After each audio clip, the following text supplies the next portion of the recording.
Darwin's Obituary. Huxley on the Life and Work of the Great Evolutionist. Written by Thomas Huxley. Edited by David Christopher Lane. Read by Doug Haney. Chapter 1. The Coming of Age of the Origin of Species, 1880. Many of you will be familiar with the aspect of this small green-covered book. It is a copy of the first edition of The Origin of Species and bears the date of its production, the 1st of October, 1859. Only a few months, therefore, are needed to complete the full tale of 21 years since its birthday. Those whose memories carry them back to this time will remember that the infant was remarkably lively, and that a great number of excellent persons mistook its manifestations of a vigorous individuality for mere naughtiness. In fact, there was a very pretty turmoil about its cradle. My recollections of the period are particularly vivid, for having conceived a tender affection for a child of what appeared to me to be such remarkable promise, I acted for some time in the capacity of a sort of under-nurse, and thus came in for my share of the storms, which threatened the very life of the young creature. For some years it was undoubtedly warm work, but considering how exceedingly unpleasant the apparition of the newcomer must have been to those who did not fall in love with him at first sight, I think it is to the credit of our age that the war was not fiercer, and that the more bitter and unscrupulous forms of opposition died away as soon as they did. I speak of this period as of something past and gone, possessing merely an historical, I almost said an antiquarian interest. For, during the second decade of the existence of the Origin of Species, opposition, though by no means dead, assumed a different aspect. On the part of all those who had any reason to respect themselves, it assumed a thoroughly respectful character. By this time, the dullest began to perceive that the child was not likely to perish of any congenital weakness or infantile disorder, but was growing into a stalwart personage, upon whom mere goody scoldings and threatenings with a birch rod were quite thrown away. In fact, those who have watched the progress of science within the last 10 years will bear me out to the full when I assert that there is no field of biological inquiry in which the influence of the origin of species is not traceable. The foremost men of science in every country are either avowed champions of its leading doctrines or, at any rate, abstain from opposing them. A host of young and ardent investigators seek for and find inspiration and guidance in Mr. Darwin's great work, and the general doctrine of evolution, to one side of which it gives expression, obtains, in the phenomena of biology, a firm base of operations whence it may conduct its conquest of the whole realm of nature. History warns us, however, that it is the customary fate of new truths to begin as heresies and to end as superstitions, and as matters stand now, it is hardly rash to anticipate that. In another 20 years, the new generation, educated under the influences of the present day, will be in danger of accepting the main doctrines of the origin of species with as little reflection, and it may be with as little justification, as so many of our contemporaries 20 years ago rejected them. Against any such a consummation, let us all devoutly pray, for the scientific spirit is of more value than its products, and irrationally held truths may be more harmful than reasoned errors. Now, the essence of the scientific spirit is criticism. It tells us that whenever a doctrine claims our assent, we should reply. Take it if you can compel it. The struggle for existence holds as much in the intellectual as in the physical world. A theory is a species of thinking, and its right to exist is coextensive with its power of resisting extinction by its rivals. From this point of view, it appears to me that it would be but a poor way of celebrating the coming of age of the origin of species, were I merely to dwell upon the facts, undoubted and remarkable as they are, of its far-reaching influence, and of the great following of ardent disciples who are occupied in spreading and developing its doctrines. Mere insanities and inanities have before now swollen to pretentious size in the course of 20 years. Let us rather ask this prodigious change in opinion to justify itself. Let us inquire whether anything has happened since 1859, which will explain, on rational grounds, why so many are worshiping that which they burned, and burning that which they worshipped. It is only in this way that we shall acquire the means of judging whether the movement we have witnessed is a mere eddy of fashion, or truly one with irreversible current of intellectual progress, and, like it, safe from retrogressive reaction. Every belief is the product of two factors. The first is the state of the mind to which the evidence in favor of that belief is presented, and the second is the logical cogency of the evidence itself. In both these respects, the history of biological science during the last 20 years appears to me to afford an ample explanation of the change which has taken place, and a brief consideration of the salient events that history will enable us to understand why, if the origin of species appeared now, it would meet a very different reception from that which greeted it in 1859. 21 years ago, in spite of the work commenced by Hutton and continued with rare skill and patience by Lyell, the dominant view of the past history of the earth was catastrophic.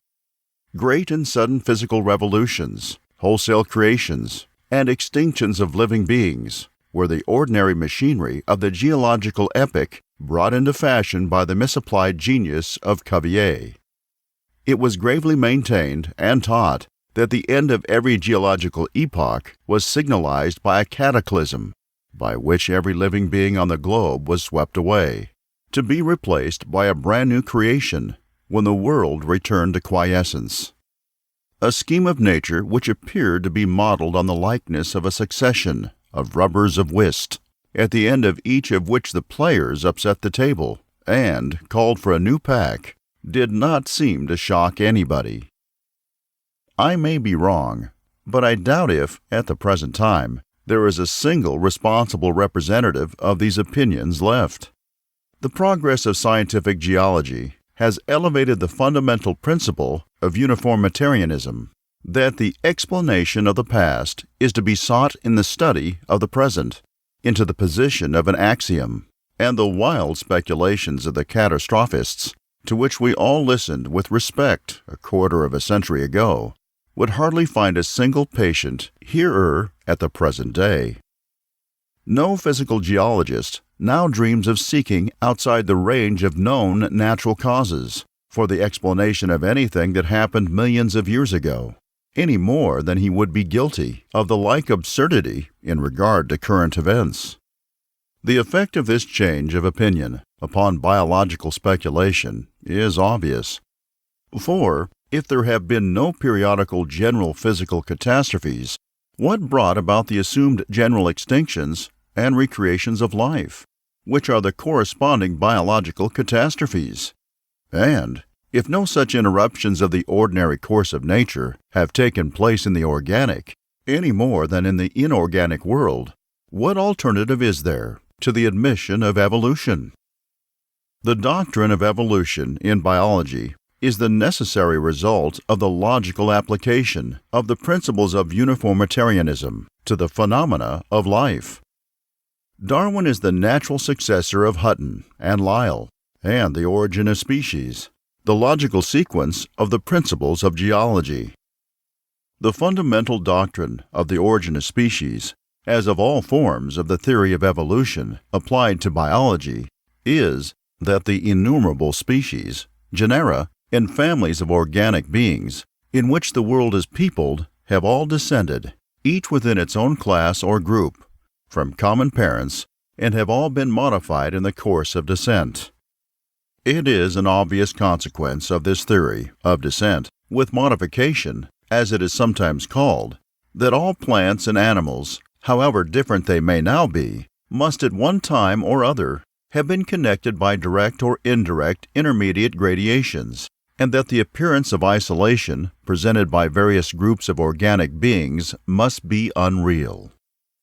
No part of Mr. Darwin's work ran more directly counter to the prepossessions of naturalists 20 years ago than this, and such prepossessions were very excusable, for there was undoubtedly a great deal to be said, at the time, in favor of the fixity of species and of the existence of great breaks, which there was no obvious or probable means of filling up, between various groups of organic beings. For various reasons, scientific and unscientific, much had been made of this hiatus between man and the rest of the higher mammalia, and it is no wonder that the issue was first joined on this part of the controversy. I have no wish to revive past and happily forgotten controversies, but I must state the simple fact that the distinctions in the cerebral and other characteristics, which were so hotly affirmed to separate man from all other animals in 1860, have all been demonstrated to be non-existent, and that the contrary doctrine is now universally accepted and taught. But there were other cases in which the wide structural gaps asserted to exist between one group of animals and another were by no means fictitious, and, when such structural breaks were real, Mr. Darwin could account for them only by supposing that the intermediate forms, which once existed, had become extinct. In a remarkable passage, he says, "We may thus account even for the distinctiveness of whole classes from each other, for instance, of birds from all other vertebrate animals, by the belief that many animal forms of life have been utterly lost, through which the early progenitors of birds were formerly connected with the early progenitors of the other vertebrate classes." Adverse criticism made merry over such suggestions as these. Of course, it was easy to get out of the difficulty of supposing extinction. But where was the slightest evidence that such intermediate forms between birds and reptiles, as the hypothesis required, ever existed? And then probably followed a tirade upon this terrible forsaking of the paths of Baconian induction. But the progress of knowledge has justified Mr. Darwin to an extent which could hardly have been anticipated. In 1862, the specimen of Archaeopteryx, which, until the last 2 or 3 years, has remained unique, was discovered, and it is an animal which, in its feathers and the greater part of its organization, is a veritable bird, while, in other parts, it is as distinctly reptilian. In 1868, I had the honor of bringing under your notice in this theater the results of investigations made, up to that time, into the anatomical characters of certain ancient reptiles, which showed the nature of the modifications in virtue of which the type of quadrupedal reptile passed into that of a bipedal bird, and abundant confirmatory evidence of the justice of the conclusions which I then laid before you has since come to light. In 1875, the discovery of the toothed birds of the Cretaceous formation in North America by Professor Marsh completed the series of transitional forms between birds and reptiles, and removed Mr. Darwin's proposition that many animal forms of life have been utterly lost, through which the early progenitors of birds were formerly connected with the early progenitors of the other vertebrate classes, from the region of hypothesis to that of demonstrable fact. In 1859, there appeared to be a very sharp and clear hiatus between vertebrated and invertebrated animals, not only in their structure, but, what was more important, in their development. I do not think that we even yet know the precise links of connections between the two, but the investigations of Kowalewski and others upon the development of Amphioxus and of the Tunicata prove, beyond a doubt, that the differences which were supposed to constitute a barrier between the two are non-existent. There is no longer any difficulty in understanding how the vertebrate type may have risen from the invertebrate, though the full proof of the manner in which the transition was actually effected may still be lacking. Again, in 1859, there appeared to be a no less sharp separation between the two great groups of flowering and flowerless plants. It is only subsequently that the series of remarkable investigations inaugurated by Hofmeister has brought to light the extraordinary and altogether unexpected modifications of the reproductive apparatus in the Lycopode aca, Rhizocar pe, and the Gymnosperm a, by which the ferns and the mosses are gradually connected with the phanerogamic division of the vegetable world. So, again, it is only since 1859 that we have acquired that wealth of knowledge of the lowest forms of life which demonstrates the futility of any attempt to separate the lowest plants from the lowest animals, and shows that two kingdoms of living nature have a common borderland which belongs to both, or to neither. Thus it will be observed that the whole tendency of biological investigation, since 1859, has been in the direction of removing the difficulties which in the apparent breaks in the series created at the time, and the recognition of gradation is the first step towards the acceptance of evolution. As another great factor in bringing about the change of opinion which has taken place among naturalists, I count the astonishing progress which has been made in the study of embryology. 20 years ago, not only were we devoid of any accurate knowledge of the mode of development of many groups of animals and plants, but the methods of investigation were rude and imperfect. At the present time, there is no important group of organic beings, the development of which has not been carefully studied, and the modern methods of hardening and section making enable the embryologist to determine the nature of the process, in each case, with a degree of minuteness and accuracy, which is truly astonishing to those whose memories carry them back to the beginnings of modern histology. And the results of these embryological investigations are in complete harmony with the requirements of the doctrine of evolution. The first beginnings of all the higher forms of animal life are similar, and however diverse their adult conditions, they start from a common foundation. Moreover, the process of development of the animal or the plant from its primary egg or germ is a true process of evolution, a progress from almost formless to more or less highly organized matter, in virtue of the properties inherent in that matter. To those who are familiar with the process of development, all a priori objections to the doctrine of biological evolution appear childish. Anyone who has watched the gradual formation of a complicated animal from the protoplasmic mass, which constitutes the essential element of a frog's or a hen's egg, has under his eyes sufficient evidence that a similar evolution of the whole animal world from the like foundation is, at any rate, possible. Yet another product of investigation has largely contributed to the removal of the objections to the doctrine of evolution, current in 1859. It is the proof afforded by successive discoveries that Mr. Darwin did not overestimate the imperfections of the geological record. No more striking illustrations of this is needed than a comparison of our knowledge of the mammalian fauna of the Tertiary epoch in 1859 with its present condition. M. Gaudry's researches on the fossils of picramy were published in 1868. Those of Messrs. Lady, Marsh, and Cope on the fossils of Western Territories of America have appeared almost wholly since 1870. Those of M. Philo on the phosphorites of Cassie in 1878.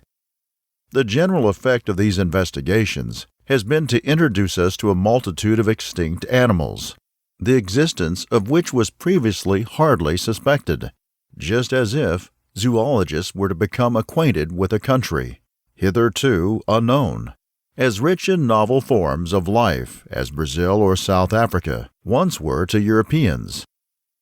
Indeed, the fossil fauna of the Western Territories of America bid fair to exceed in interest and importance all other known tertiary deposits put together.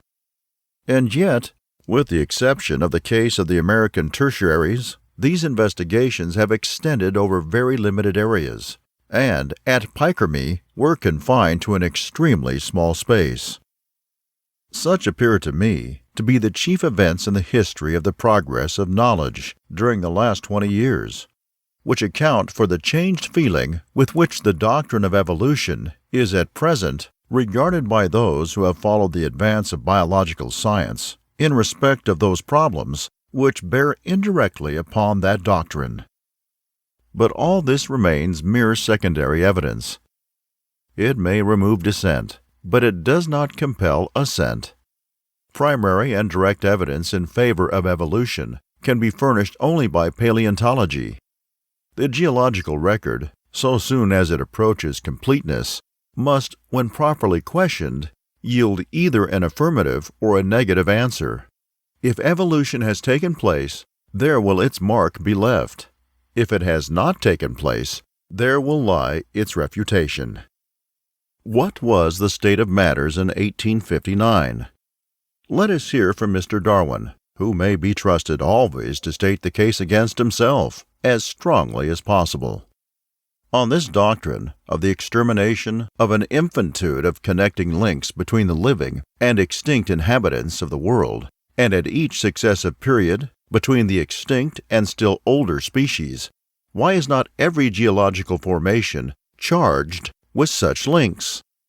Why does not every collection of fossil remains afford plain evidence of the gradation and mutation of forms of life? We meet no such evidence, and this is the most obvious and plausible of the many objections which may be urged against my theory.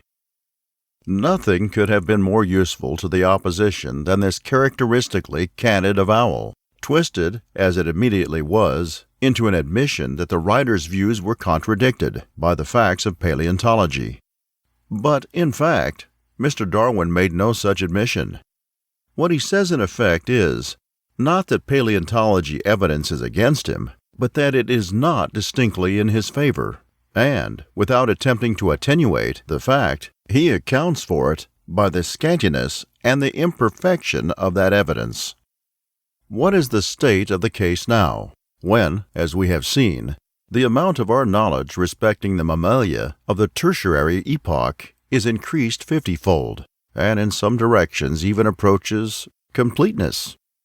Simply this, that if the doctrine of evolution had not existed, paleontologists must have invented it. So irresistibly it is forced upon the mind by the study of the remains of the tertiary mammalia which have been brought to light since 1859. Among the fossils of Pikerme, Gaudry found the successive stages by which the ancient civets passed into the more modern hyenas, through the tertiary deposits of Western America. Marsh tracked the successive forms by which the ancient stock of the horse has passed into its present form, and innumerable less complete indications of the mode of evolution of other groups of the higher mammalia have been obtained. In the remarkable memoir on the phosphorites of Cassie, to which I have referred, M. Filou describes no fewer than 17 varieties of the genus Cynodictis, which fill up all the interval between the viverant animals and the bear-like dog Amphision. Nor do I know any solid ground of objection to the supposition that in this Cynodictis Amphision group we have the stock whence all the vivarid, Felidae, Hyenidae, Canidae, and perhaps the Procyonidae and Ursidae of the present fauna have been evolved. On the contrary, there is a great deal to be said in favor. In the course of summing up his results, M. Filou observes, during the epoch of the phosphorites, great changes took place in animal forms, and almost the same types as those which now exist became defined from one another. Under the influence of natural conditions, of which we have no exact knowledge, though traces of them are discoverable, species have been modified in 1,000 ways. Races have arisen, which, becoming fixed, have thus produced a corresponding number of secondary species. In 1859, language of which this is an unintentional paraphrase, occurring in the Origin of Species, was scouted as wild speculation. At present, It is a sober statement of the conclusions to which an acute and critically minded investigator is led by large and patient study of the facts of paleontology. I venture to repeat what I have said before, that so far as the animal world is concerned, evolution is no longer a speculation, but a statement of historical fact.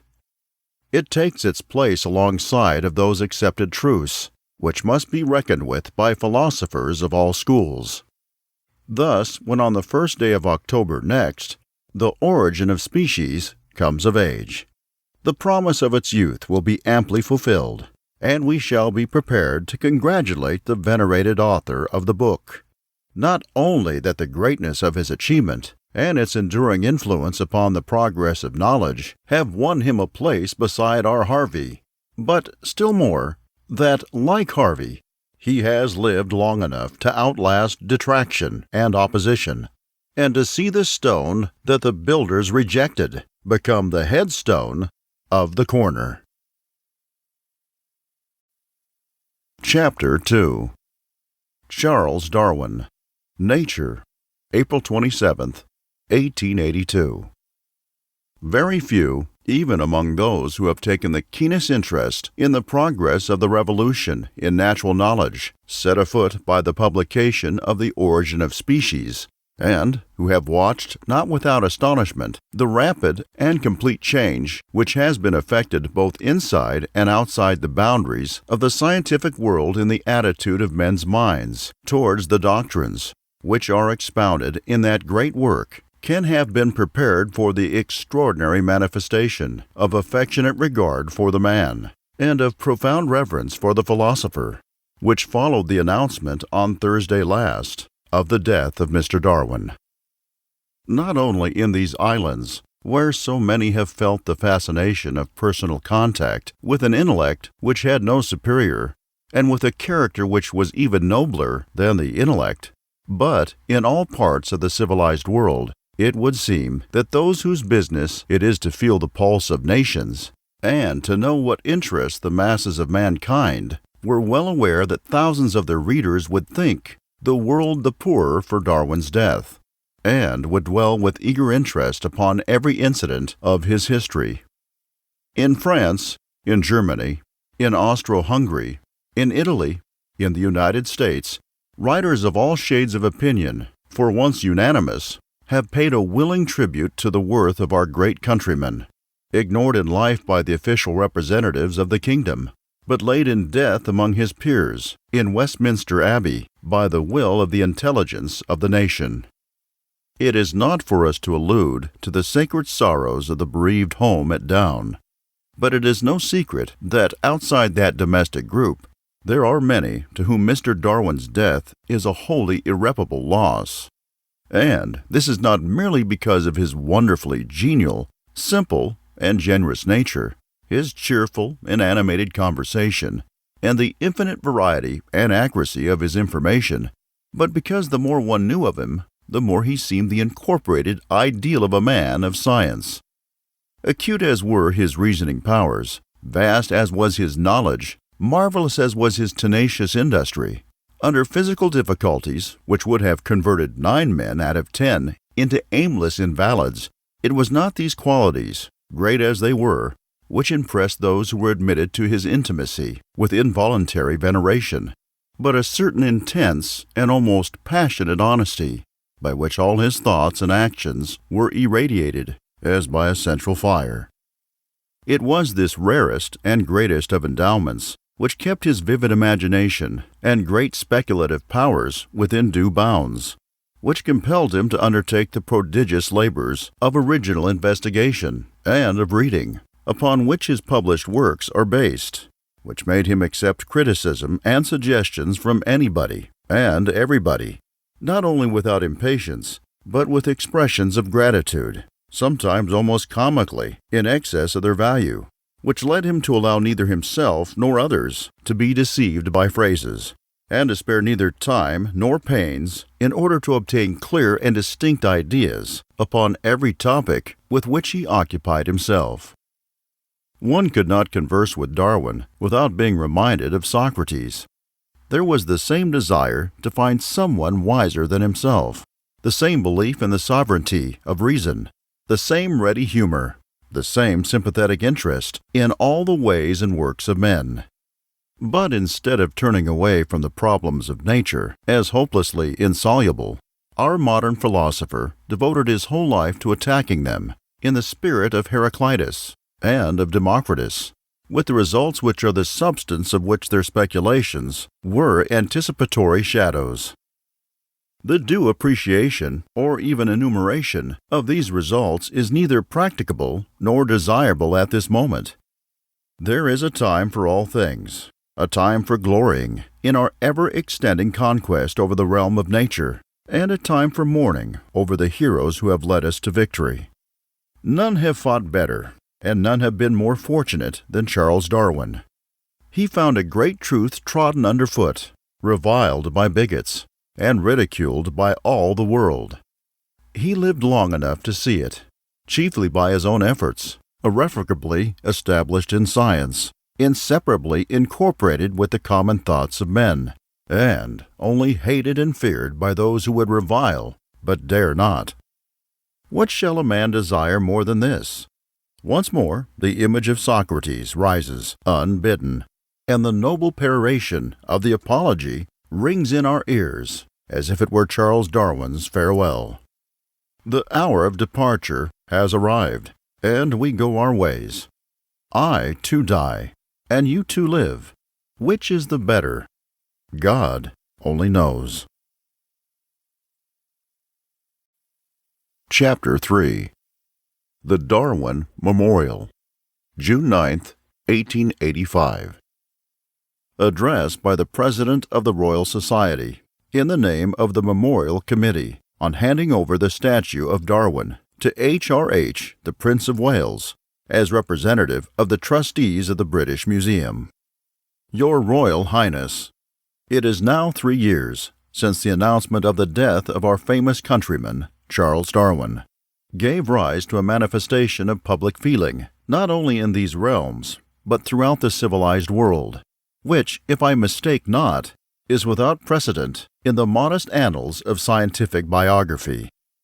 The causes of this deep and wide outburst of emotion are not far to seek. We had lost one of these rare ministers and interpreters of nature, whose names mark epochs in the advance of natural knowledge. For, whatever be the ultimate verdict of prosperity upon this, or that opinion which Mr. Darwin has propounded, whatever adumbrations or anticipations of his doctrines may be found in the writings of his predecessors, the broad fact remains that since the publication, and by the reason of the publication, of The Origin of Species, the fundamental conceptions and the aims of the students of living nature have been completely changed. From that work has sprung a great renewal, a true instauratio magna of the zoological and botanical sciences. But the impulse thus given to scientific thought rapidly spread beyond the ordinarily recognized limits of biology. Psychology, ethics, cosmology were stirred to their foundations, and the origin of species proved itself to be the fixed point which the general doctrine of evolution needed in order to move the world. Darwinism, in one form or another, sometimes strangely distorted and mutilated, became an everyday topic of men's speech, the object of an abundance both of vituperation and of praise, more often than of serious study. It is curious now to remember how largely, at first, the objectors predominated, but considering the usual fate of new views, it is still more curious to consider for how short a time the phase of vehement opposition lasted. Before 20 years had passed, not only had the importance of Mr. Darwin's work been fully recognized, but the world had discerned the simple, earnest, generous character of the man that shone through every page of his writings. I imagine that reflections such as these swept through the minds alike of loving friends and of honorable antagonists when Mr. Darwin died, and that they were at one in the desire to honor the memory of the man who, without fear and without reproach, had successfully fought the hardest intellectual battle of these days. It was in satisfaction of these just and generous impulses that our great naturalist's remains were deposited in Westminster Abbey, and that immediately afterwards a public meeting presided over my lamented predecessor, Mr. Spottis Wood, was held in the rooms of the Royal Society, for the purpose of considering what further steps should be taken towards the same end. It was resolved to invite subscriptions with the view of erecting a statue of Mr. Darwin in some suitable locality, and to devote any surplus to the advancement of the biological sciences.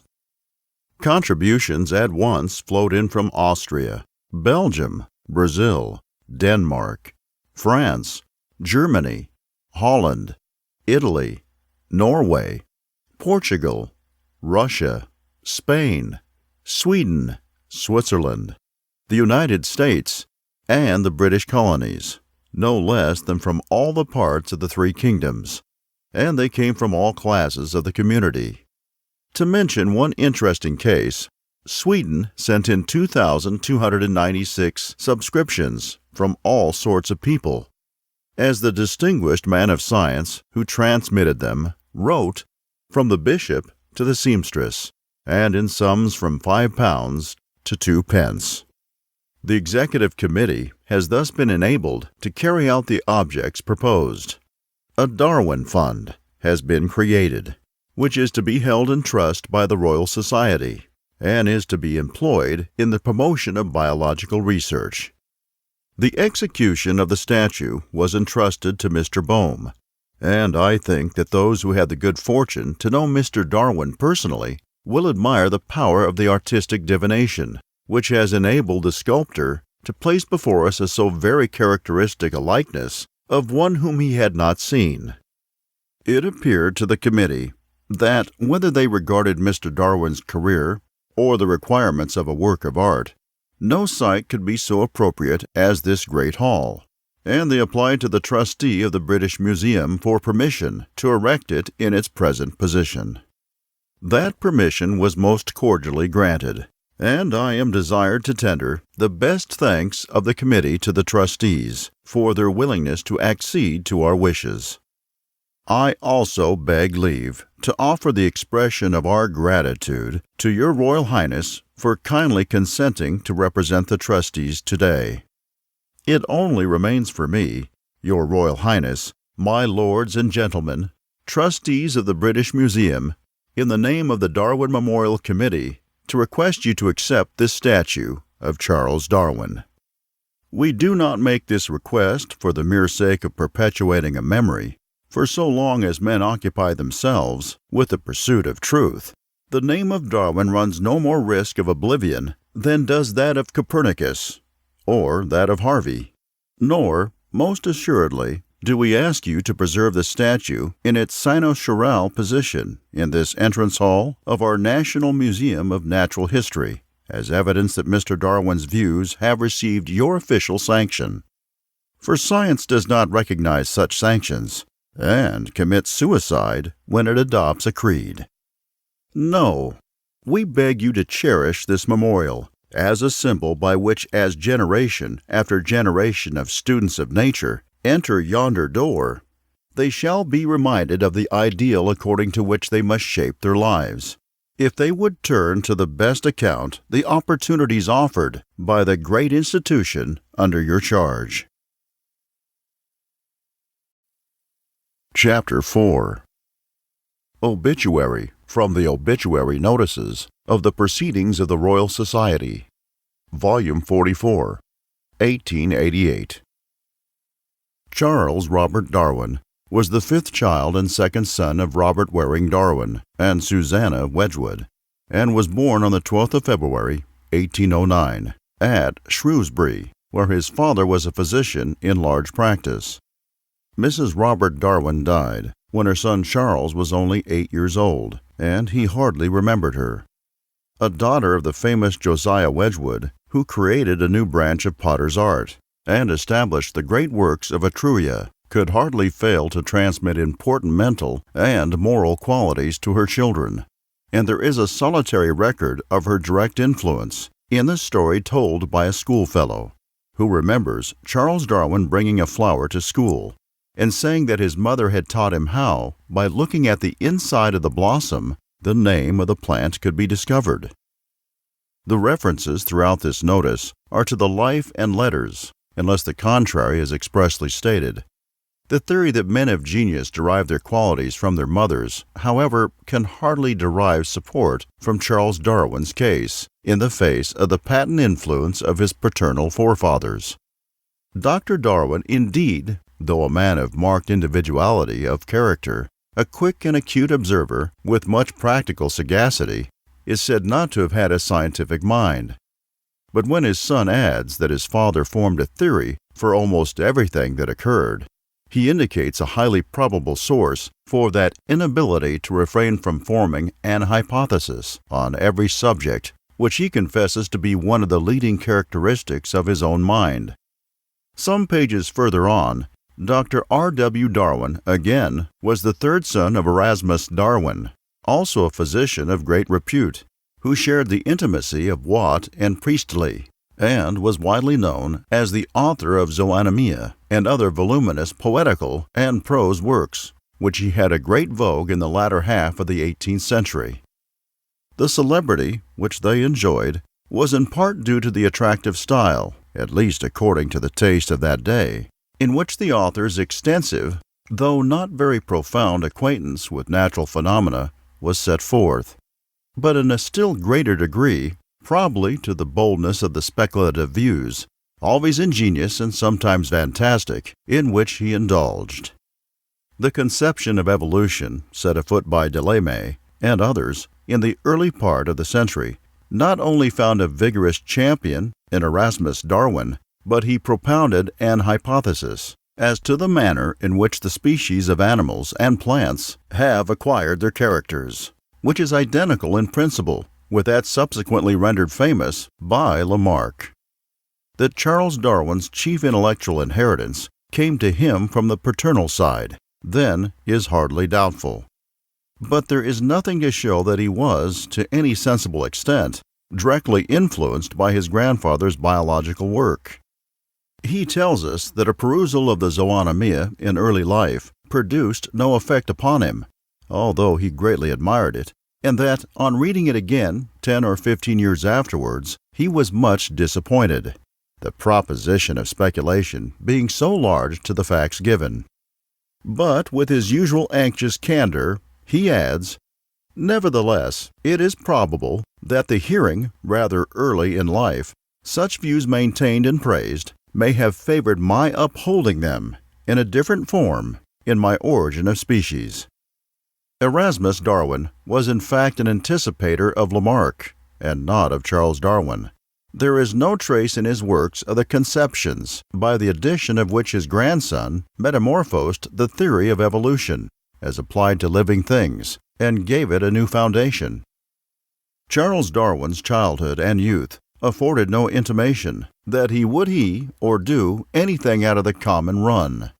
In fact, the prognostications of the educational authorities into whose hands he first fell were most distinctly unfavorable, and they counted the only boy of original genius who is known to have come under their hands as no better than a dunce. The history of the educational experiments to which Darwin was subjected is curious, and not without a moral for the present generation. There were 4 of them, and 3 were failures. Yet, it cannot be said that the materials in which the pedagogic powers operated were other than good. In his boyhood, Darwin was strong, well-grown, and active, taking the keen delight in field sports, and in every description of hard physical exercise, which is natural to an English country-bred lad. And, in respect of things of the mind, he was neither apathetic, nor idle, nor one-sided. The autobiography tells us that he had much zeal for whatever interested him, and he was interested in many and very diverse topics. He would work hard, and liked a complex subject better than an easy one. The clear geometrical proofs of Euclid delighted him. His interest in practical chemistry, carried out in an extemporized laboratory, in which he was permitted to assist by his elder brother, kept him late at work, and earned him the nickname of Gas among his school fellows. And there could have been no insensibility to literature in one who, as a boy, could sit for hours reading Shakespeare, Milton, Scott, and Byron, who greatly admired some of the odes of Horace, and who in later years, on board the Beagle, when only one book could be carried on an expedition, chose a volume of Milton for his companion. Industry, intellectual interests, the capacity for taking pleasure in deductive reasoning, in observation, in experiment, no less than in the highest works of imagination, where these qualities are present, any rational system of education should surely be able to make something of them. Unfortunately for Darwin, the Shrewsbury Grammar School, though good of its kind, was an institution of a type universally prevalent in this country half a century ago, and by no means extinct at the present day. The education given was strictly classical, a special attention being paid to verse-making, while other subjects, except a little ancient geography and history, were ignored. Whether, as in some famous English schools at that date, and much later, elementary arithmetic was also left out of sight, does not appear. But the instruction in Euclid, which gave Charles Darwin so much satisfaction, was certainly supplied by a private tutor. That a boy, even in his leisure hours, should permit himself to be interested in any but book learning seems to have been regarded as a little better than an outrage by the headmaster, who thought it his duty to administer a public rebuke to young Darwin for wasting his time on such a contemptible subject as chemistry. English composition and literature, modern languages, modern history, modern geography appear to have been considered to be as despicable as chemistry. For 7 long years, Darwin got through his appointed tasks, construed without cribs, learned by rote whatever was demanded, and concocted his verses in approved schoolboy fashion. And the result, as it appeared to his mature judgment, was simply negative. The school, as a means of education to me, was simply a blank. On the other hand, the extraneous chemical exercises, which the headmaster treated so contumeliously, are gratefully spoken of as the best part of his education while at school. Such is the judgment of the scholar on the school. As it might be expected, it has its counterpart in the judgment of the school on the scholar. The collective intelligence of the staff at Shrewsbury School could find nothing but dull mediocrity in Charles Darwin.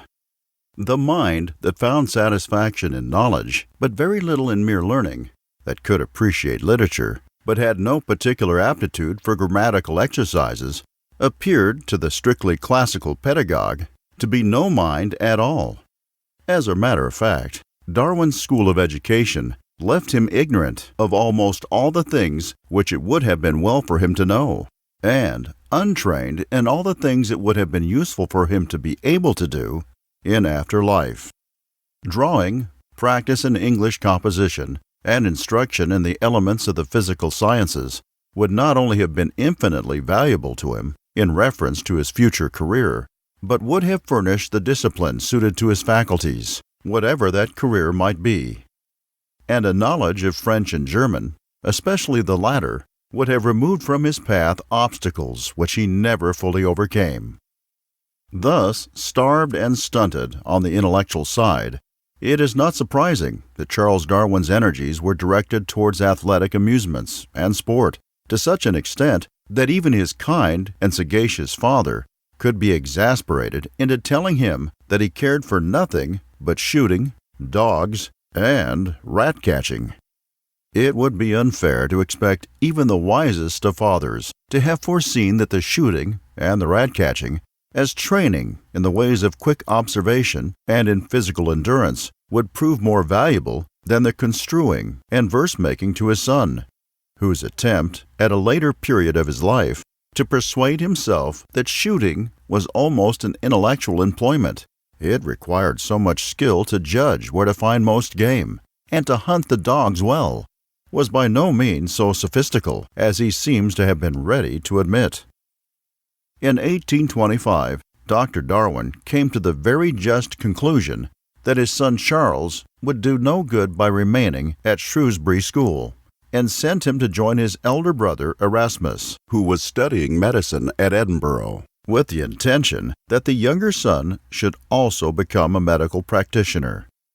Both sons, however, were well aware that their inheritance would relieve them from the urgency of the struggle for existence, which most professional men have to face, and they seem to have allowed their tastes, rather than their medical curriculum, to have guided their studies.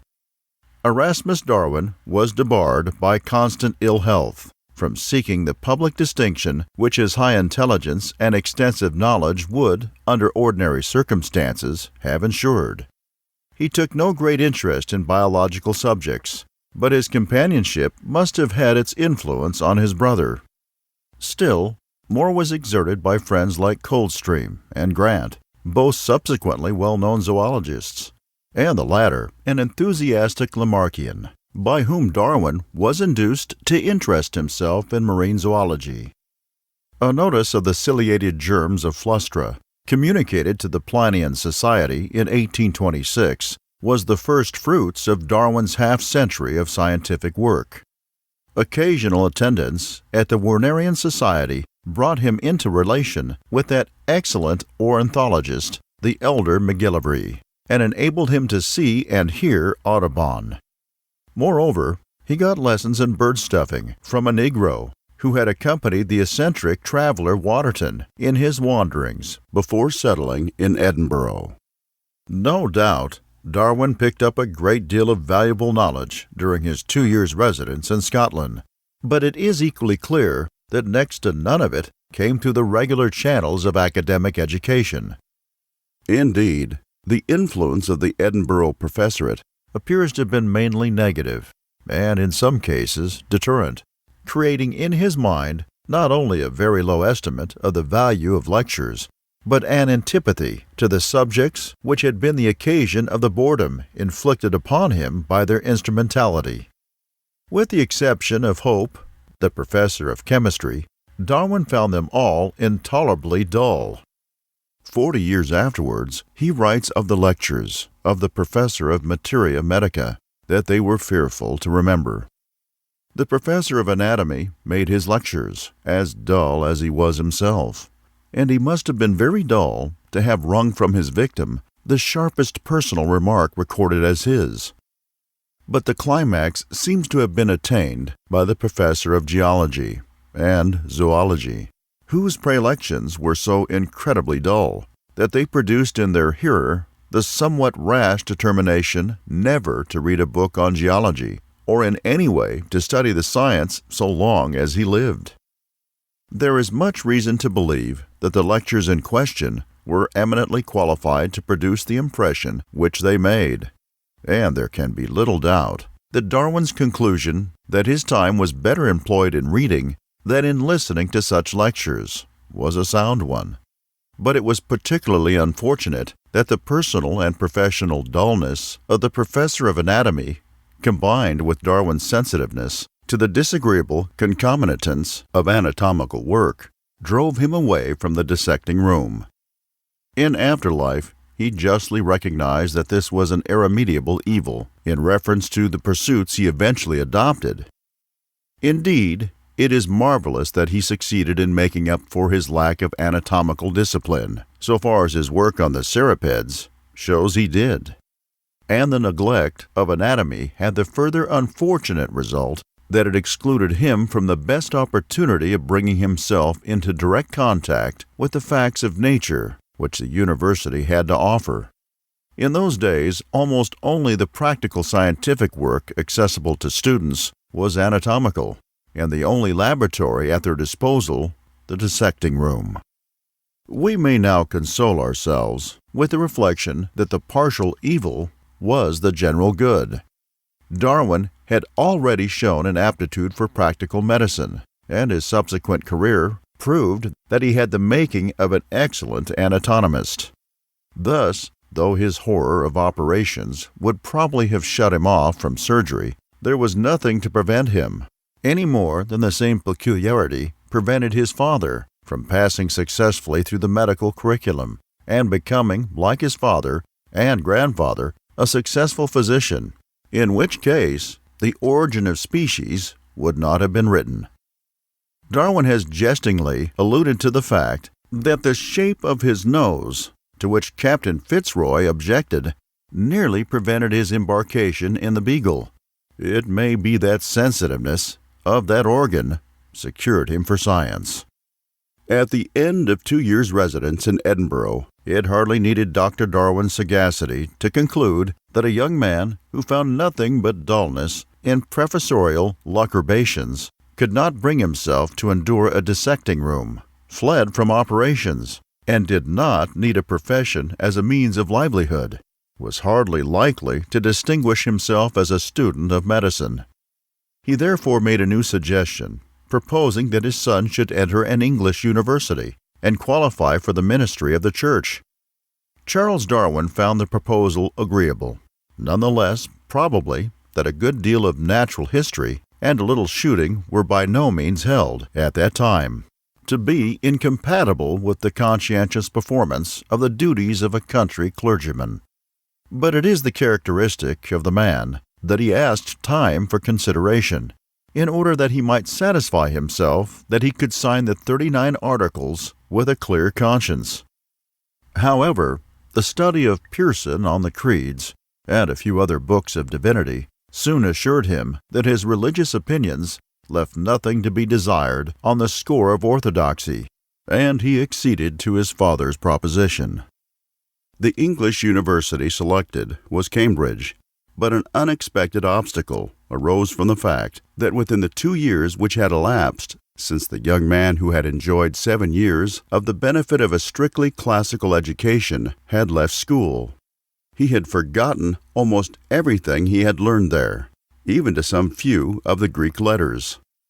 3 months with a tutor, however, brought him back to the point of translating Homer and the Greek Testament with moderate facility, and Charles Darwin commenced the third educational experiment, of which he was the subject, and was entered on the books of Christ's College in October of 1827. So far as the direct results of the academic training thus received are concerned, the English university was not more successful than the Scottish. During the 3 years which I spent at Cambridge, my time was wasted, as far as the academical studies were concerned, as completely as at Edinburgh and as at school. And yet, as before, there is ample evidence that this negative result cannot be put down to any native defect on the part of the scholar.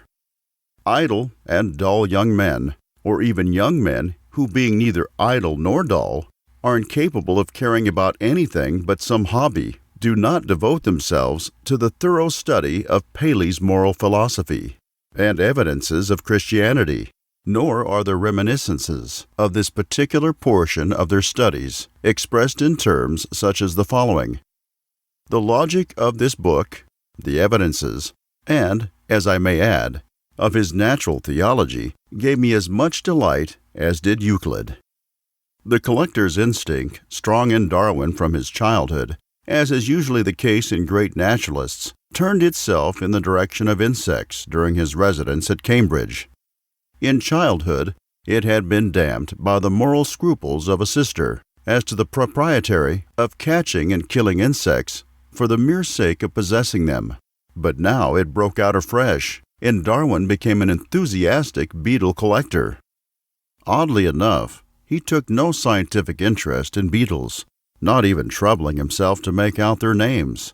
His delight lay in the capture of a species, which turned out to be rare or new, and still more in finding his name, as captor, recorded in print. Evidently, this beetle-hunting hobby had little to do with science, but was mainly a new phase of the old and undiminished love of sport. In the intervals of beetle-catching, when shooting and hunting were not to be had, riding across country answered the purpose. These tastes naturally threw the young undergraduate among a set of men who preferred hard riding to hard reading, and wasted the midnight oil upon other pursuits than that of academic distinction. A superficial observer might have had some grounds to fear that Dr. Darwin's wrathful prognosis might yet be verified. But if the eminently social tendencies of a vigorous and genial nature sought an outlet among a set of jovial sporting friends, there were other, and no less strong proclivities, which brought him into relation with associates of a very different stamp. Though almost without ear, and with a very defective memory for music, Darwin was so strongly and pleasurably affected by it that he became a member of a musical society, and an equal lack of natural capacity for drawing did not prevent him from studying good works of art with much care. An acquaintance with even the rudiments of physical science was no part of the requirements for the ordinary Cambridge degree. But there were professors both of geology and of botany whose lectures were accessible to those who chose to attend them. The occupants of these chairs, in Darwin's time, were eminent men, and also admirable lecturers in their widely different styles. The horror of geological lectures, which Darwin had acquired at Edinburgh, unfortunately prevented him from going within reach of the fervid eloquence of Sedgwick, but he attended the botanical course, and though he paid no serious attention to the subject, he took great delight in the country excursions, which Henslow so well knew how to make both pleasant and instructive. The botanical professor was, in fact, a man of rare character and singularly extensive acquirements in all branches of natural history. It was his greatest pleasure to place his stories of knowledge at the disposal of the young men who gathered about him, and who found in him not merely an encyclopedic teacher, but a wise counselor, and, in a case of worthiness, a warm friend. Darwin's acquaintance with him soon ripened into a friendship, which was terminated only by Henslow's death in 1861, when his quondam pupil gave touching expression to his sense of what he owed to one whom he calls, in one of his letters, his dear old master in natural history. It was by Henslow's advice that Darwin was led to break the vow he had registered against making an acquaintance with geology, and it was through Henslow's good offices with Sedgwick that he obtained the opportunity of accompanying the geological professor on one of his excursions in Wales. He then received a certain amount of practical instruction in geology, the value of which he subsequently warmly acknowledged. In another direction, Henslow did him an immense, though not altogether intentional service, by recommending him to buy and study the recently published first volume of Lyell's Principles. As an orthodox geologist and then dominant catastrophic school, Henslow accompanied his recommendation with the admonition on no account to adopt Lyell's general views. But the warning fell on deaf ears, and it is hardly too much to say that Darwin's greatest work is the outcome of the unflinching application to biology of the leading idea and the method applied to the principles to geology. Finally, it was through Henslow, and at his suggestion, that Darwin was offered the appointment to the Beagle as a naturalist. After my return to England, it appeared to me that by following the example of Lyell in geology, and by collecting all facts which bore in any way on the variations of animals and plants under domestication and nature, some light might perhaps be thrown on the whole subject of the origin of species. See also the dedication of the second edition of the Journal of a Naturalist. During the latter part of Darwin's residence at Cambridge, the prospect of entering the church, though the plan was never formally renounced, seems to have grown very shadowy. Humboldt's personal narrative and Herschel's introduction to the study of natural philosophy fell in his way and revealed to him his real vocation. The impression made by the former work was very strong. "My whole course of life," says Darwin in sending a message to Humboldt, "is due to having read and reread, as a youth, his personal narrative." The description of Tenerife inspired Darwin with such a strong desire to visit the island that he took some steps towards going there, inquiring about ships and so on. But while this project was fermenting, Henslow, who had been asked to recommend a naturalist for Captain Fitzroy's projected expedition, at once thought of his pupil. In his letter of the 24th of August, 1831, he says, "I have stated that I consider you to be the best qualified person I know of who is likely to undertake such a situation.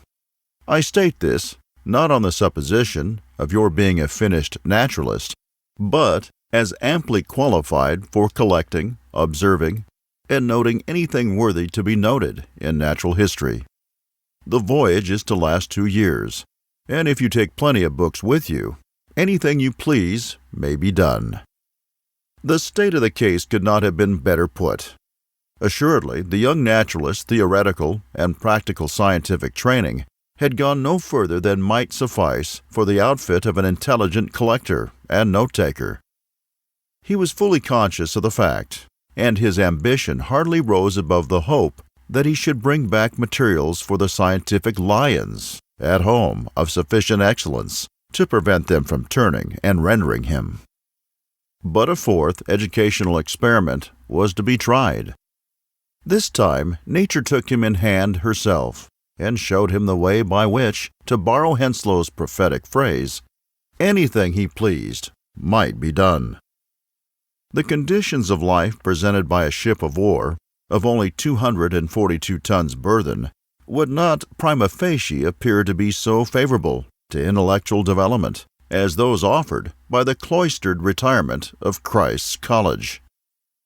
Darwin had not even a cabin to himself, while, in addition to the hindrances and interruptions incidental to sea life, which can be appreciated only by those who have had experience of them, seasickness came on whenever the little ship was lively, and considering the circumstances of the cruise, that must have been her normal state. Nevertheless, Darwin found on board the Beagle that which neither the pedagogues of Shrewsbury, nor the professorate of Edinburgh, nor the tutors of Cambridge had managed to give him. I have always felt that I owe to the voyage the first real training or education of my mind, and in a letter written as he was leaving England, he calls the voyage in which he was starting, with just insight, his second life. Happily for Darwin's education, the school time of the Beagle lasted 5 years instead of 2, and the countries which the ship visited were singularly well fitted to provide him with object lessons on the nature of things of the greatest value. While at sea, he diligently collected, studied, and made copious notes upon the surface of fauna. But with no previous training in dissection, hardly any power of drawing, and next to no knowledge of comparative anatomy, his occupation with work of this kind, notwithstanding all his zeal and industry, resulted for the most part in a vast accumulation of useless manuscript. Some acquaintance with the marine crustacea, observations on plein air, and on the ubiquitous Sagitta seem to have been the chief results of a great amount of labor in this direction. It was otherwise with the terrestrial phenomena which came under the voyager's notice, and geology very soon took her revenge for the scorn which the much-bored Edinburgh student had poured upon her. 3 weeks after leaving England, the ship touched land for the first time at St. Iago in the Cape de Verde Islands, and Darwin found his attention vividly engaged by the volcanic phenomena and the signs of upheaval which the island presented.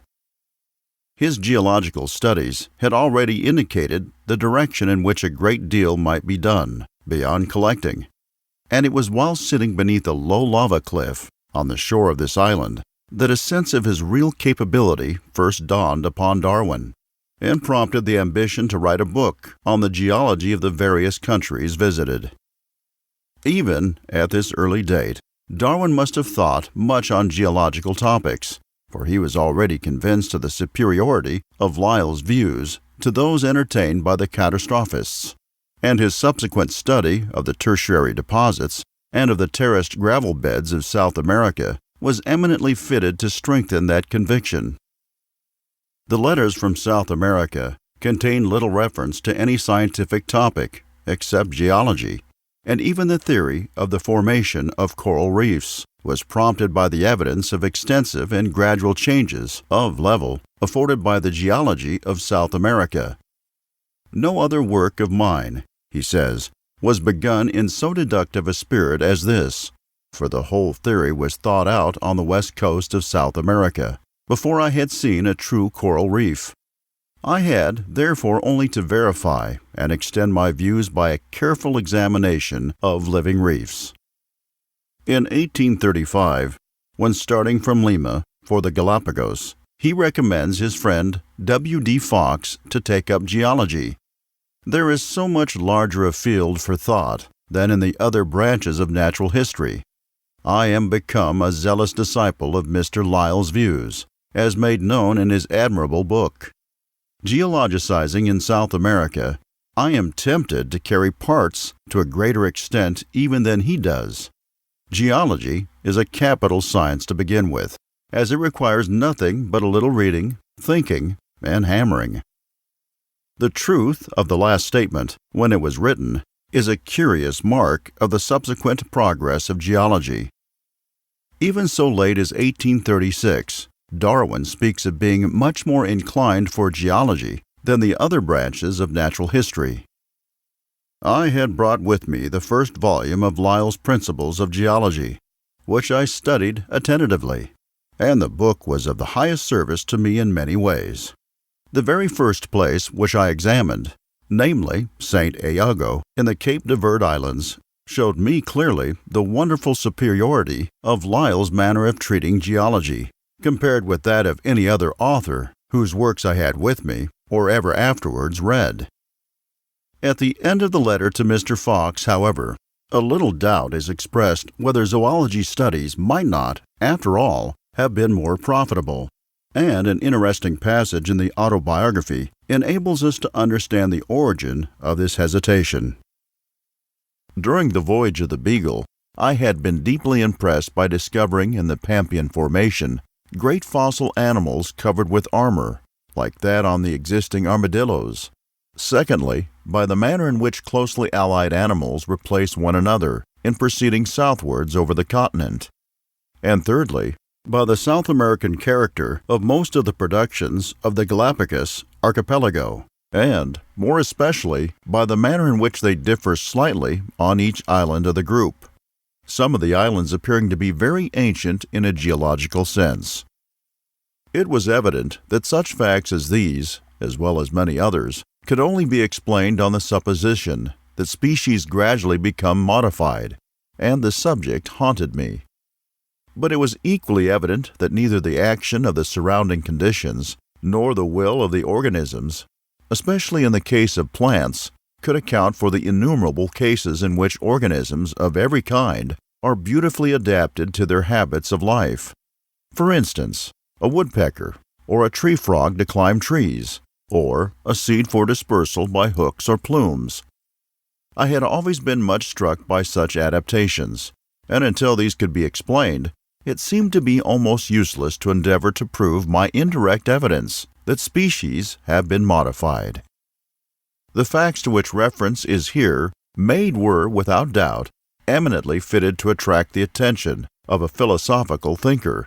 But until the relations of the existing with the extinct species, and of the species of the different geographical areas, with one another were determined with some exactness, they afforded but an unsafe foundation for speculation. It was not possible that this determination should have been effected before the return of the Beagle to England, and thus the date which Darwin, writing in 1837, assigns to the new dawn of the new light which was rising in his mind becomes intelligible. I am indebted to Mr. F. Darwin for the knowledge of a letter addressed by his father to Dr. Otto Zacharias in 1877, which contains the following paragraph, confirmatory of the view expressed above. When I was on board the Beagle, I believed in the permanence of species, but as far as I can remember, vague doubts occasionally flitted across my mind. On my return home in the autumn of 1836, I immediately began to prepare my journal for publication, and then saw how many facts indicated the common descent of species, so that in July 1837 I opened a notebook to record any facts which might bear on the question. But I did not become convinced that species were mutable until I think 2 or 3 years had elapsed. In July, opened first notebook on transmutation of species. Had been greatly struck from about the month of previous March on character of South American fossils and species on Galapagos archipelago. These facts, especially latter, origin of all my views. From March 1837, then Darwin, not without many misgivings and fluctuations of opinion, inclined towards transmutation as a provisional hypothesis. 3 months afterwards, he is hard at work collecting facts for the purpose of testing the hypothesis, and an almost apologetic passage in a letter to Lyell shows that already the attraction of biology are beginning to predominate over those of geology. I have lately been sadly tempted to be idle, that is, as far as pure geology is concerned, by the delightful number of new views which have been coming in thickly and steadily on the classifications and affinities and instincts of animals, bearing on the question of species. Notebook after notebook has been filled with facts, which begin to group themselves clearly under sub-laws. Darwin generally uses the word idle in a peculiar sense. He means by it working hard at something he likes, when he ought to be occupied with a less attractive subject. Though it sounds paradoxical, there is a good deal to be said in favor of this view of pleasant work. The problem which was to be Darwin's chief subject of occupation for the rest of his life thus presented itself at first mainly under its distributional aspect. Why do species present certain relations in space and in time? Why are the animals and plants of the Galapagos and archipelago so like those of South America, and yet different from them? Why are those of the several islets more or less different from one another? Why are the animals of the latest geological epoch in South America similar in species to those which exist in the same region at the present day, and yet specifically or generically different? The reply to these questions, which was almost universally received 50 years ago, was that animals and plants were created such as they are, and that their present distribution, at any rate so far as terrestrial organisms are concerned, has been affected by the migration of their ancestors from the region in which the ark stranded after the subsidence of the deluge. It is true that geologists had drawn attention to a good many tolerably serious difficulties in the way of the diluvial part of the hypothesis, no less than to the supposition that the work of the creation had occupied only a brief space of time. But even those, such as Lyell, who most strenuously argued in favor of the sufficiency of natural causes for the production of the phenomena of the inorganic world, held stoutly by the hypothesis of creation in the case of those of the world of life. For persons who were unable to feel satisfied with the fashionable doctrine, there remained only 2 alternatives: the hypothesis of spontaneous generation and that of descent with modification. The former was simply the creative hypothesis, with the creator left out. The latter had already been propounded by de Maillet and Erasmus Darwin, among others, and later systematically expounded by Lamarck. But in the eyes of the naturalist of the Beagle, and probably in those of most sober thinkers, the advocates of transmutation had done the doctrine they expounded more harm than good. Darwin's opinion of the scientific value of the zoonomia has already been mentioned. His verdict on Lamarck is given in the following passage of a letter to Lyell, March 1863. Lastly, you prefer repeatedly to my view as a modification of Lamarck's doctrine of development and progression.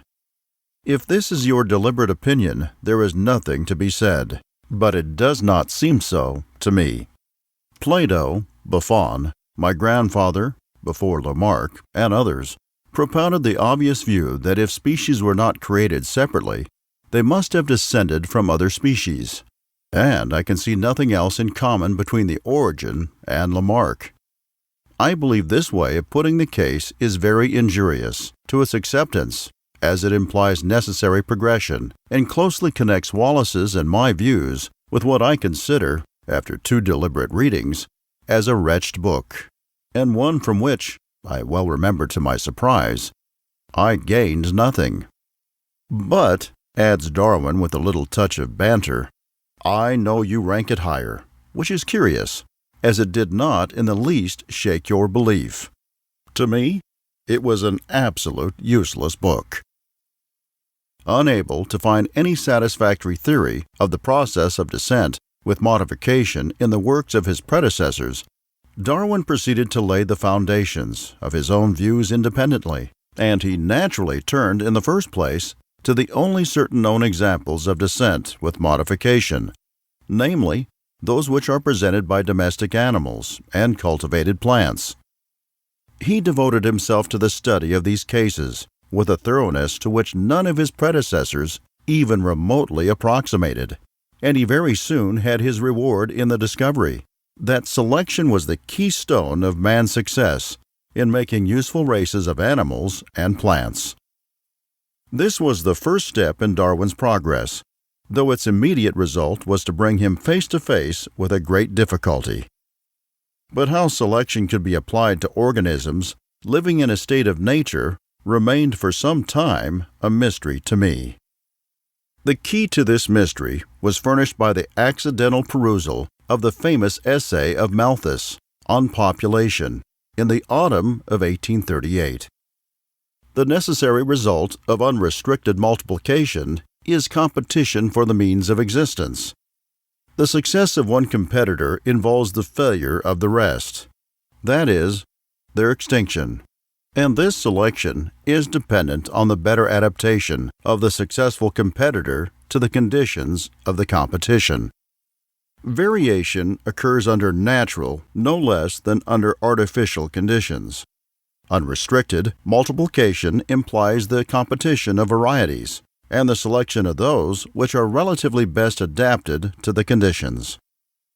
Neither Erasmus Darwin nor Lamarck had any inkling of the possibility of this process of natural selection, and though it had been foreshadowed by Wells in 1813 and more fully stated by Matthew in 1831, the speculations of the latter writer remained unknown to naturalists until after the publication of The Origin of Species. Darwin found in the doctrine of the selection of variable variations by natural causes, which thus presented itself to his mind, not merely a probable theory of the origin of the diverse species of living forms, but that explanation of the phenomena of adaptation which previous speculations had utterly failed to give. The process of natural selection is, in fact, dependent on adaptation. It is all one. Whether one says that the competitor which survives is the fittest or the best adapted. And it was a perfectly fair deduction that even the most complicated adaptations might result from the summation of a long series of simple, favorable variations. Darwin notes, as a serious defect in the first sketch of his theory, that he had omitted to consider one very important problem, the solution of which did not occur to him till some time afterwards. This problem is the tendency in organic beings, descended from the same stock, to diverge in character as they become modified. The solution, as I believe, is that the modified offspring of all dominant and increasing forms tend to become adapted to many and highly diversified places in the economy of nature. It is curious that so much importance should be attached to this supplementary idea. It seems obvious that the theory of the origin of species, by natural selection, necessarily involves the divergence of the forms selected. An individual which varies ipso facto diverges from the type of its species and its progeny, in which the variation becomes intensified by selection, must diverge still more, not only from the parent stock, but from any other race of that stock, starting from a variation of different character. The selective process could not take place unless the selected variety was either better adapted to the conditions than the original stock, or adapted to the other conditions than the original stock. In the first case, the original stock would be sooner or later extirpated.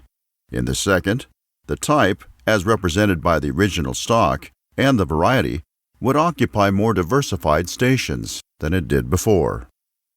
The theory, essentially such as it was published 14 years later, was written out in 1844, and Darwin was so fully convinced of the importance of his work, as it then stood, that he made special arrangements for its publication in case of his death. But it is a singular example of reticent fortitude that although for the next 14 years the subject never left his mind, and during the latter half of that period he was constantly engaged in amassing facts bearing upon it, from wide reading and colossal correspondence and a long series of experiments, only 2 or 3 friends were cognizant of his views. To the outside world he seemed to have his hands quite sufficiently full of other matters. In 1844, he published his observations on the volcanic islands visited during the voyage of the Beagle. In 1845, a largely remodeled edition of his journal made its appearance, and immediately won, as it has ever since held, the favor of both the scientific and the unscientific public. In 1846, the geological observations in South America came out, and this book was no sooner finished than Darwin set to work upon the cirripeds. He was led to undertake this long and heavy task, partly by his desire to make out the relations of a very anomalous form, which he had discovered on the coast of Chile, and partly by a sense of presumption in accumulating facts and speculating on the subject of variation without having worked out my due share of species. The 8 or 9 years of labor, which resulted in a monograph of first-rate importance in systematic zoology, to say nothing of such novel points as the discovery of complemental males, left Darwin no room to reproach himself on this score, and few will share his doubt whether the work was worth the consumption of so much time. In science, no man can safely speculate about the nature and relation of things with which he is unacquainted at first hand, and the acquirement of an intimate and practical knowledge of the process of species-making and of all the uncertainties which underlie the boundaries between species and varieties drawn by even the most careful and conscientious systematists were of no less importance to the author of The Origin of Species than was the bearing of the cirriped work upon the principles of a natural classification. No one, as Darwin justly observes, has a right to examine the question of species who has not minutely described many. After describing a set of forms as distinct species, tearing up my MS, and making them one species, tearing that up and making them separate, and then making them one again, which has happened to me, I have gnashed my teeth, cursed species, and asked what sin I had committed to be so punished. Is there any naturalist provided with a logical sense and a large suite of specimens who has not undergone pangs of the sort described in this vigorous paragraph, which might, with advantage, be printed on the title page of every systematic monograph, as a warning to the uninitiated? In September 1854, the cirriped work was finished. 10,000 barnacles had been sent out of the house, all over the world, and Darwin had the satisfaction of being free to turn again to his old notes on species. In 1855, he began to breed pigeons and to make observations on the effects of use and disuse, experiments on seeds, and so on, while resuming his industrious collection of facts, with a view to see how far they favor or are opposed to the notion that wild species are mutable or immutable. I mean with my utmost power to give all arguments and facts on both sides. I have a number of people helping me every way, and giving me most valuable assistance, but I often doubt whether the subject will not quite overpower me. Early in 1856, on Lyell's advice, Darwin began to write out his views on the origin of species, on a scale 3 or 4 times as extensive as that of the work published in 1859.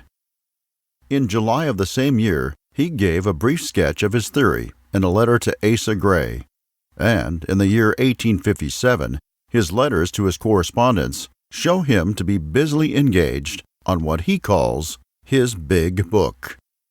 In May 1857, Darwin writes to Wallace, "I am now preparing my book on the question how and in what way do species and varieties differ from each other for publication. But I find this subject so very large that, though I have written many chapters, I do not suppose I shall go to press for 2 years." In December 1857, he writes in the course of a long letter to the same correspondent, "I am extremely glad that you are attending to distribution in accordance with theoretical ideas. I am a firm believer that without speculation there is no good and original observation." In June 1858, he received from Mr. Wallace, then in Malay Archipelago, an essay on the tendency of varieties to depart indefinitely from the original type, of which Darwin says, "If Wallace had my MS sketch written out in 1842, he could not have made a better short abstract. Even his terms stand now as heads of my chapters. Please return me the MS which he does not say he wishes me to publish, but I shall, of course, at once, write and offer to send it to any journal. So, all my originality, whatever it may amount to, will be smashed. Though my book, if ever it will have any value, will not be deteriorated, as all the labor consists in the application of the theory." The last remark contains a pregnant truth, but it must be confessed it hardly squares with the declaration in the autobiography that he worked on true Baconian principles. Thus, Darwin's first impulse was to publish Wallace's essay, without note or comment of his own. But on consultation with Lyell and Hooker, the latter of whom had read the sketch of 1844, they suggested, as an absolutely more equitable course, that extracts from the MS of 1844 and from the letter to Dr. Asa Gray should be communicated to the Linnaean Society, along with Wallace's essay. The joint communication was read on July 1, 1858, and published under the title "On the Tendency of Species to Form Varieties, and on the Perpetuation of Varieties and Species by Natural Means of Selection." This was followed on Darwin's part by the composition of a summary account of the conclusions to which his 20 years' work on the species question had led him. It occupied him for 13 months and appeared in November 1859, under the title "On the Origin of Species, by Means of Natural Selection, or the Preservation of Favored Races in the Struggle of Life."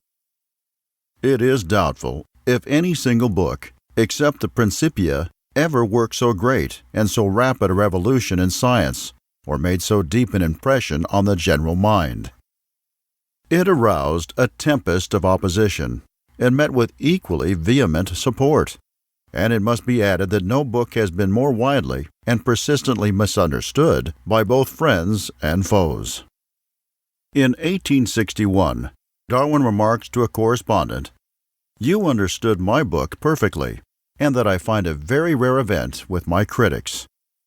The immense popularity which The Origin at once acquired was no doubt largely due to its many points of contact with philosophical and theological questions, in which every intelligent man feels a profound interest. But a good deal must be assigned to a somewhat delusive simplicity of style, which tends to disguise the complexity and difficulty of the subject, and much to the wealth of information on all sorts of curious problems of natural history, which is made accessible to the most unlearned reader. But long occupation with the work has led the present writer to believe that The Origin of Species is one of the hardest of books to master, and he is justified in this conviction by observing that although The Origin has been close on 30 years before the world, the strangest misconceptions of the essential nature of the theory therein advocated are still put forth by serious writers. He is comforted to find that probably the best qualified judge among all the readers of The Origin in 1859 was one of the same opinion, Sir J. Hooker writes, "It is the very hardest book to read, to full profit, that I have ever tried." Although, then, the present occasion is not suitable for any detailed criticism of the theory, or of the objections which have been brought against it, it may not be out of place to endeavor to separate the substance of the theory from its accidents, and to show that a variety not only of hostile comments, but of friendly would-be improvements lose their raison d'etre to the careful student. Observation proves the existence among all living beings of phenomena of three kinds, denoted by the terms hereditary, variation, and multiplication. Progeny tend to resemble their parents. Nevertheless, all their organs and functions are susceptible of departing more or less from the average parental character, and their number is in excess of that of their parents. Severe competition for the means of living, or the struggle for existence, is a necessary consequence of the unlimited multiplication, while the selection or the preservation of favorable variations and the extinction of others is a necessary consequence of severe competition. Favorable variations are those which are better adapted to surrounding conditions. It follows, therefore, that every variety which is selected into a species is favored and preserved in consequence of being, in some one or more respects, better adapted to its surroundings than its rivals. In other words, every species which exists in virtue of adaptation, and whatever accounts for that adaptation accounts for the existence of the species. To say that Darwin has put forward a theory of the adaptation of species, but not for their origin, is, therefore, to misunderstand the first principles of the theory. For, as has been pointed out, it is a necessary consequence of the theory of selection that every species must have some one or more structural or functional peculiarities, in virtue of the advantage conferred by which it has fought through the crowd of its competitors and achieved a certain duration. In this sense, it is true that every species has been originated by selection. There is another sense, however, in which it is equally true that selection originates nothing. Unless profitable variations occur, natural selection can do nothing. Nothing can be effected unless favorable variations occur. What applies to one animal will apply throughout time to all animals. That is, if they vary, for otherwise natural selection can do nothing. So it will be with plants, strictly speaking. Therefore, the origin of species in general lies in variation, while the origin of any particular species lies firstly in the occurrence, and secondly in the selection and preservation of a particular variation. Clearness on this head will relieve one from the necessity of attending to the fallacious assertion that natural selection is a deus ex machina, or occult agency.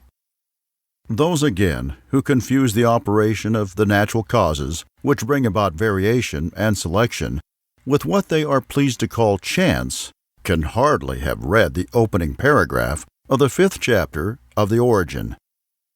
I have sometimes spoken as if the variations had been due to chance.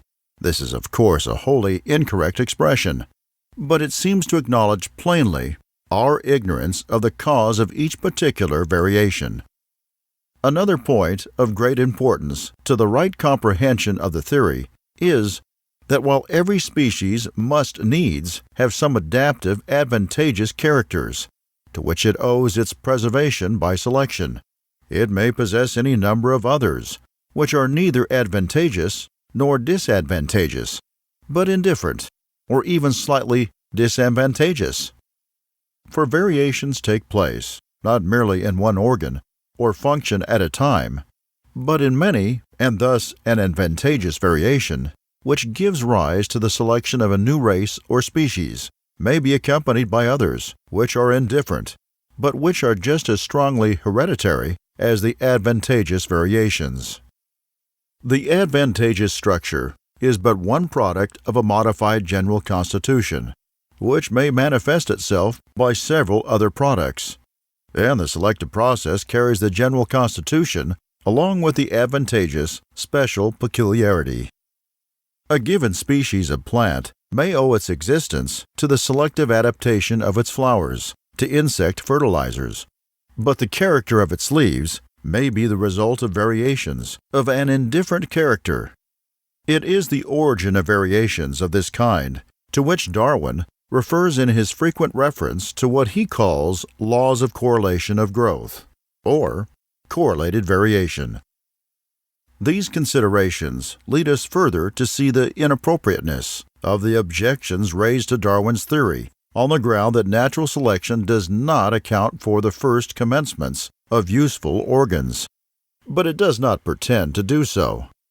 The source of such commencements is necessarily to be sought in different variations, which remain unaffected by selection until they have taken such a form as to become utilizable in the struggle for existence. It is not essential to Darwin's theory that anything more should be assumed than the facts of heredity, variation, and unlimited multiplication, and the validity of the deductive reasoning as to the effect of the last, that is, of the struggle for existence which it involves, upon the varieties resulting from the operation of the former. Nor is it essential that one should take up any particular position in regard to the mode of variation, whether, for example, it takes place per saltum or gradually, whether it is definite in character or indefinite. Still less are those who accept the theory bound to any particular views as to the causes of heredity or of variation. That Darwin held strong opinions on some or all of these points may be quite true, but, so far as the theory is concerned, they must be regarded as obiter dicta. With respect to the causes of variation, Darwin's opinions are, from first to last, put forward altogether tentatively. In the first edition of The Origin, he attributes the strongest influence to changes in the conditions of life of parental organisms, which he appears to think act on the germ through the intermediation of the sexual organs. He points out, over and over again, that habit, use, disuse, and the direct influence of conditions have some effect, but he does not think it great, and he draws attention to the difficulty of distinguishing between effects of these agencies and those of selection. There is, however, one class of variations which he withdraws from the direct influence of selection, namely the variations in the fertility of the sexual union, of more or less closely allied forms. He regards less fertility, or more or less complete sterility, as incidental to other acquired differences. Considering the difficulties which surround the question of the causes of variation, it is not to be wondered at that Darwin should have inclined, sometimes rather more to one and sometimes rather more to another, of the possible alternatives. There is little difference between the last edition of The Origin, 1872, and the first on this head. In 1876, however, he writes to Moritz Wagner, "In my opinion, the greatest error which I have committed has not been allowed sufficient weight to the direct action of the environments, in example, food, climate, etc., independently of natural selection. When I wrote The Origin, and for some years afterwards, I could find little good evidence of the direct action of the environment. Now there is a large body of evidence, and your case of the Saturnia is one of the most remarkable of which I have heard. But there is really nothing to prevent the most tenacious adherent to the theory of natural selection from taking any view he pleases as to the importance of the direct influence of conditions and the hereditary transmissibility of the modifications which they produce. In fact, there is a good deal to be said for the view that the so-called direct influence of conditions is itself a case of selection. Whether the hypothesis of pangenesis be accepted or rejected, it can hardly be doubted that the struggle for existence goes on not merely between distinct organisms, but between the physiological units of which each organism is composed, and that changes in external conditions favor some and hinder others. After a short stay in Cambridge, Darwin resided in London for the first 5 years, which followed his return to England. and for 3 years he held the post of secretary to the Geological Society, though he shared to the full his friend Lyell's objection to the entanglement in such engagements. In fact, he used to say in later life, more than half in earnest, that he gave up hoping for work from men who accepted official duties and, especially, government appointments. Happily for him, he was exempted from the necessity of making any sacrifice of this kind, but an even heavier burden was laid upon him. During the earlier half of his voyage, Darwin retained the vigorous health of his boyhood, and indeed proved himself to be exceptionally capable of enduring fatigue and privation. An anomalous but severe disorder, which laid him up for several weeks at Valparaiso in 1834, however, seems to have left its mark on his constitution, and in the later years of his London life, attacks of illness, usually accompanied by severe vomiting and great prostration of strength, became frequent. As he grew older, a considerable part of every day, even at his best times, was spent in misery, while not unfrequently months of suffering rendered work of any kind impossible. Even Darwin's remarkable tenacity of purpose and methodical utilization of every particle of available energy could not have enabled him to achieve a fraction of the vast amount of labor he got through in the course of the following 40 years, had not the wisest and the most loving care unceasingly surrounded him from the time of his marriage in 1839.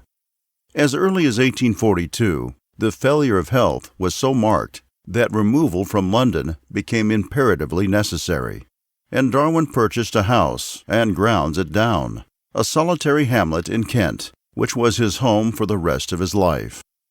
Under the strictly regulated conditions of a valetudinarian existence, the intellectual activity of the invalid might have put to shame most healthy men, and so long as he could hold his head up, there was no limit to the genial kindness of thought and action for all about him. Those friends who were privileged to share the intimate life of the household at Down have an unabiding memory of the cheerful restfulness which pervaded and characterized it. After mentioning his settlement at Down, Darwin writes in his autobiography, "My chief enjoyment and sole employment throughout life has been scientific work, and the excitement from such work makes me, for the time, forget, or drives quite away, my daily discomfort. I have, therefore, nothing to record during the rest of my life, except the publication of my several books." Of such works published subsequently to 1859, several are monographic discussions of topics briefly dealt within the origin, which, it must always be recollected, was considered by the author to be merely an abstract of an opus majus. The earliest of the books which may be placed in this category, on the various contrivances by which orchids are fertilized by insects, was published in 1862, and whether we regard its theoretical significance, the excellence of observations, and the ingenuity of the reasonings which it records, or the prodigious mass of subsequent investigation of which it has been the parent, it has no superior in point of importance. The conviction that no theory of the origin of species could be satisfactory, which failed to offer an explanation of the way in which mechanisms involving adaptations of structure and function to the performance of certain operations are brought about, was, for the first, dominant in Darwin's mind. As has been seen, he rejected Lamarck's view because of their obvious incapacity to furnish such an explanation in the case of the great majority of animal mechanisms, and in that of all those presented by the vegetable world. So far back as 1793, the wonderful work of Sprengel had established, beyond any reasonable doubt, the fact that in a large number of cases, a flower is a piece of mechanism, the object of which is to convert insect visitors into agents of fertilization. Sprengel's observations had been most undeservedly neglected and well nigh forgotten. But Robert Brown, having directed Darwin's attention to them in 1841, he was attracted towards the subject and verified many of Sprengel's statements. It may be doubted whether there was a living botanical specialist, except perhaps Brown, who had done as much. If, however, adaptation of this kind were to be explained by natural selection, it was necessary to show that the plants which were provided with mechanisms for ensuring the aid of insects as fertilizers were by so much the better fitted to compete with their rivals. This Sprague had not done. Darwin had been attending to cross-fertilization in plants so far back as 1839, for having arrived, in the course of his speculations on the origin of species, at the conviction that crossing played an important part in keeping specific forms constant. The further development of his views on the importance of cross-fertilization appears to have taken place between this time and 1857, when he published his first papers on the fertilization of flowers in the Gardener's Chronicle. If the conclusion, at which he ultimately arrived, that cross-fertilization is favorable to the fertility of the parent and to the vigor of the offspring, is correct, then it follows that all those mechanisms which hinder self-fertilization and favor crossing must be advantageous in the struggle for existence. And the more perfect the action of the mechanism, the greater the advantage. Thus the way lay open for the operation of natural selection in gradually perfecting the flower as a fertilization trap. Analogous reasoning applies to the fertilizing insect. The better its structure is adapted to that of the trap, the more it will be able to profit by the bait, whether of honey or of pollen, to the exclusion of its competitors. Thus, by a sort of action and reaction, a twofold series of adaptive modifications will be brought about. In 1865, the important bearing of this subject on his theory led Darwin to commence a great series of laborious and difficult experiments on the fertilization of plants, which occupied him for 11 years, and furnished him with the unexpectedly strong evidence in favor of the influence of crossing, which he published in 1876, under the title of The Effects of Cross and Self-Fertilization in the Vegetable Kingdom. Incidentally, as it were, to this heavy piece of work, he made the remarkable series of observations on the different arrangements by which crossing is favored, and, in many cases, necessitated, which appeared in the work on the different forms of flowers and plants of the same species, in 1877. In the course of the 20 years during which Darwin was thus occupied in opening up new regions of investigation to the botanist, in showing the profound physiological significance of the apparently meaningless diversities of floral structure, his attention was keenly alive to any other interesting phenomena of plant life which came in his way. In his correspondence, he not unfrequently laughs at himself for his ignorance of systematic botany, and his acquaintance with the vegetable anatomy and physiology was of the slenderest. Nevertheless, if any of the less common features of plant life came under his notice, that imperious necessity of seeking for causes which nature had laid upon him impelled and indeed compelled him to inquire the how and the why of the fact, and its bearing on his general views. And as, happily, the atavic tendency to frame hypotheses was accompanied by an equally strong need to test them by well-devised experiments, and to acquire all possible information before publishing his results, the effect was that he touched no topic without elucidating it. Thus, the investigation of the operations of insectivorous plants, embodied in the work on that topic published in 1875, was started 15 years before by a passing observation made during one of Darwin's rare holidays. In the summer of 1860, I was idling and resting near Hartfield, where two species of Drosera abound, and I noticed that numerous insects had been entrapped by the leaves.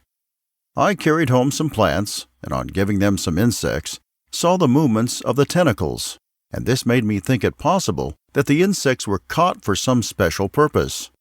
Fortunately, a crucial test occurred to me, that of placing a large number of leaves in various nitrogenous and non-nitrogenous fluids of equal density, and as soon as I found that the former alone excited energetic movements, it was obvious that here was a fine new field for investigation. The researches thus initiated led to the proof that plants are capable of secreting digestive fluids, like that of animals, and of profiting by the result of digestion, whereby the peculiar apparatuses of the insectivorous plants were brought within the scope of natural selection. Moreover, these inquiries widely enlarged our knowledge of the manner in which stimuli are transmitted in plants, and open up a prospect of drawing closer the analogies between the motor processes of plants and those of animals. So, with respect to the books on climbing plants, 1875, and on the power of movement in plants, 1880, Darwin says, "I was led to take up this subject by reading a short paper by Asa Gray, published in 1858. He sent me some seeds, and on raising some plants, I was so much fascinated and perplexed by the revolving movements of the tendrils and stems, which movements are really very simple, though appearing at first sight very complex, that I procured various other kinds of climbing plants, and studied the whole subject. Some of the adaptations displayed by climbing plants are as beautiful as those of orchids, for ensuring cross-fertilization."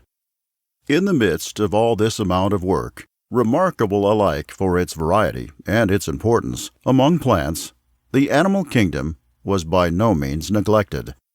A large moiety of the variations of animals and plants under domestication, 1868, which contains the pieces justificatives of the first chapter of The Origin, is devoted to domestic animals, and the hypothesis of the pangenesis propounded in the second volume applies to the whole living world.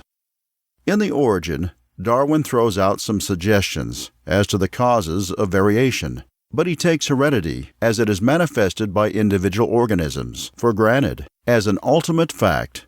Pangenesis is an attempt to account for the phenomena of heredity in the organism, on the assumption that the physiological units of which the organism is composed give off gemmules, which, in virtue of heredity, tend to reproduce the unit from which they are derived. That Darwin had the application of his theory to the origin of the human species clearly in his mind in 1859 is obvious from a passage in the first edition of The Origin of Species. "In the distant future, I see open fields for far more important researches. Psychology will be based on a new foundation, that of the necessary acquirement of each mental power and capacity by gradation. Light will be thrown on the origin of man and his history." It is one of the curiosities of the scientific literature that in the face of this plain declaration, its author should have been charged with concealing his opinions on the subject of the origin of man. But he reserved the full statement of his views until 1871, when The Descent of Man was published. The expression of the emotions, originally intended to form only a chapter in The Descent of Man, grew into a separate volume, which appeared in 1872. Although always taking a keen interest in geology, Darwin naturally found no time disposable for geological work, even had his health permitted it, after he became seriously engaged with the great problem of species. But the last of his labors is, in some sense, a return to his earliest, as it is an expansion of a short paper read before the Geological Society more than 40 years before, and, as he says, revived old geological thoughts. In fact, the formation of vegetable mold through the action of worms affords as striking an example of the great results produced by the long-continued operation of small causes as even the author of the Principles of Geology could have desired.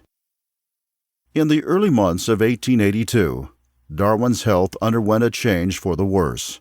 Attacks of giddiness and fainting supervened, and on the 19th of April he died.